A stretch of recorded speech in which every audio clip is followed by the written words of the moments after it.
শ্রী শ্রী রামকৃষ্ণ কথামৃত চতুর্থ পরিচ্ছেদ 1884 5ই অক্টোবর। শ্রীরামকৃষ্ণ কেশব ও ব্রাহ্ম সমাজ সমন্বয় উপদেশ। The universal Catholic church of Sri Ramakrishna. Sri Ramakrishna মণির প্রতি, আচ্ছা, লোক যে এত আকর্ষণ হয়ে আসে এখানে, তার মানে কি? মণি: আমার ব্রজের লীলা মনে পড়ে। কৃষ্ণ যখন রাখাল আর বৎস হলেন, তখন রাখালদের উপর গোপীদের আর বৎসদের উপর গাভীদের বেশি আকর্ষণ হতে লাগলো। শ্রীরামকৃষ্ণ: সে ঈশ্বরের আকর্ষণ। কি যেন মা এইরূপ ভেলকি লাগিয়ে দেন আর আকর্ষণ হয়।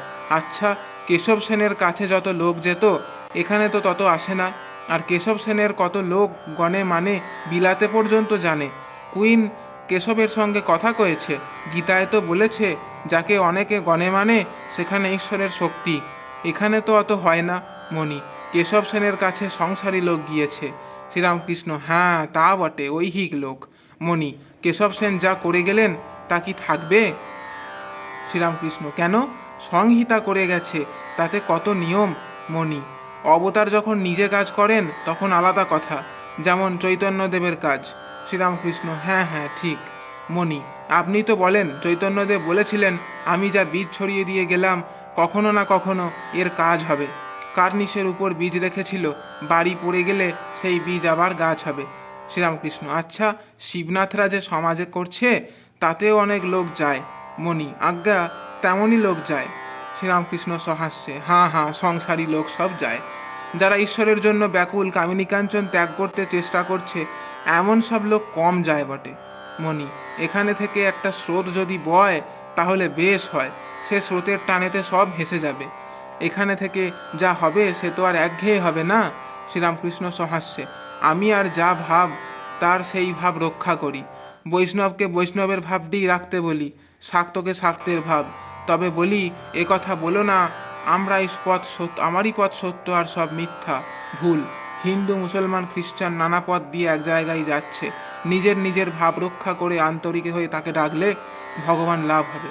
বিজয়ের শাশুড়ি বলে, তুমি বলরামদের বলে দাও না সাকার পুজোর কি দরকার, নিরাকার সচ্চিদানন্দকে ডাকলেই হলো। আমি বললাম, অমন কথা আমিই বা বলতে যাব কেন, আর তারাই বা শুনবে কেন?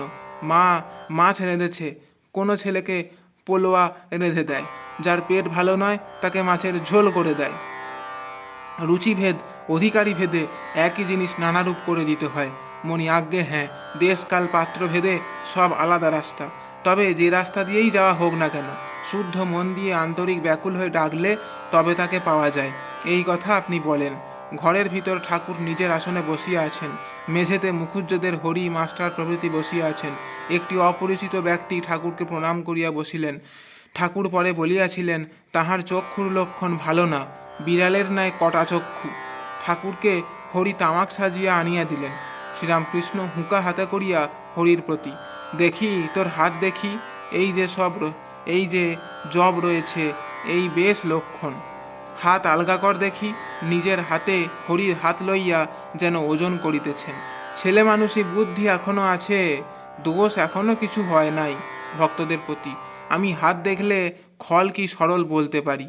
হরির প্রতি, কেন শ্বশুর বাড়ি যাবি, বউয়ের সঙ্গে কথাবার্তা কইবি, আর ইচ্ছা হয় একটু আমোদ আহ্লাদ করবি।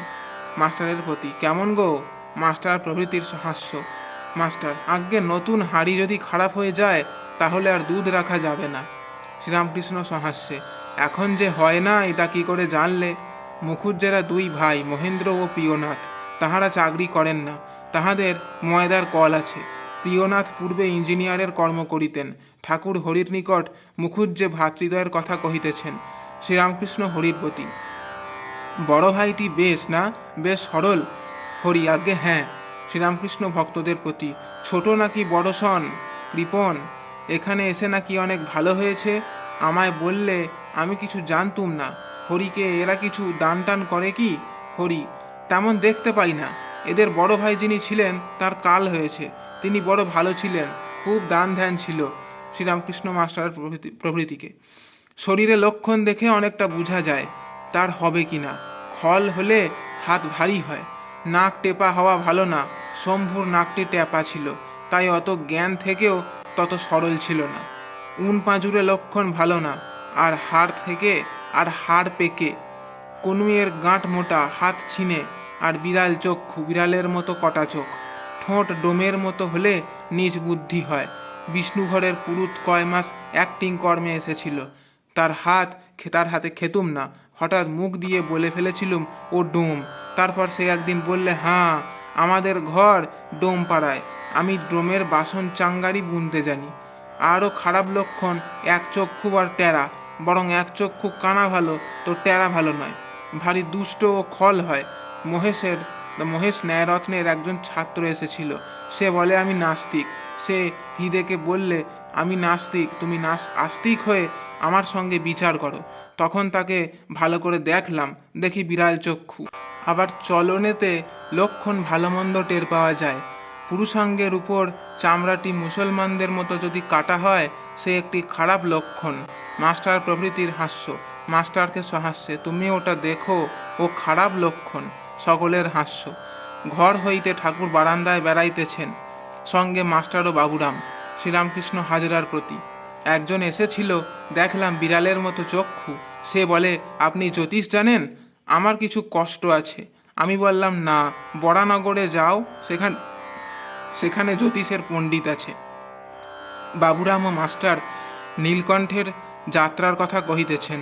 বাবুরাম নবীন সেনের বাটি হইতে দক্ষিণেশ্বরে ফিরিয়া আসিয়া কাল রাত্রে এখানে ছিলেন। সকালে ঠাকুরের সঙ্গে দক্ষিণেশ্বরে নবীন নিয়োগীর বাড়িতে নীলকণ্ঠের যাত্রা শুনিয়াছিলেন। শ্রীরামকৃষ্ণ মাস্টার ও বাবুরামের প্রতি। তোমাদের কি কথা হচ্ছে? মাস্টার ও বাবুরাম, আজ্ঞে নীলকণ্ঠের যাত্রার কথা হচ্ছে, আর সেই গানটির কথা, শ্যামাপদে আস নদীর তীরে বাস। ঠাকুর বারান্দায় বেড়াইতে বেড়াইতে হঠাৎ মণিকে নিবৃত্তে হইয়া বলিতেছেন, ঈশ্বর চিন্তা যত লোকে টের না পায় ততই ভালো। হঠাৎ এই কথা বলিয়াই ঠাকুর চলিয়া গেলেন। ঠাকুর হাজরার সঙ্গে কথা কহিতেছেন। হাজরা, নীলকণ্ঠ তো আপনাকে বলেছে সে আসবে, তা ডাকতে গেলেই হয়। শ্রীরামকৃষ্ণ, না, রাত্রি জেগেছে, ঈশ্বরের ইচ্ছায় আপনি আসে সে এক। বাবুরামকে নারায়ণের বাড়ি গিয়া দেখা করিতে বলিতেছেন। নারায়ণকে সাক্ষাৎ নারায়ণ দেখেন, তাই তাকে দেখবার জন্য ব্যাকুল হইয়াছেন। বাবুরামকে বলিতেছেন, তুই বরং একখানি ইংরাজি বই নিয়ে তার কাছে যাস।